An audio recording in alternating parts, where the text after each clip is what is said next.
I feel like everything should be art. Nature is art. It's pure art.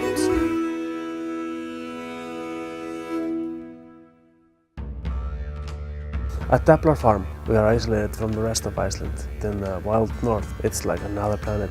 We are holding on to the old traditions of Icelandic food. I go out foraging. Around Deplar is a lot of untouched landscape. I love going foraging because I'm with nature. You can never be so much in touch with nature. The winter is long, so the short time frame of summer, we try to harvest all we can. We are pickling, fermenting, salting, smoking, making oils to preserve the food during winter. The wild mountains of Iceland have a lot of wild fish. I love Arctic char. It's my favorite ingredient. It's a sweet fish. Once you go Arctic char, you'll never go back.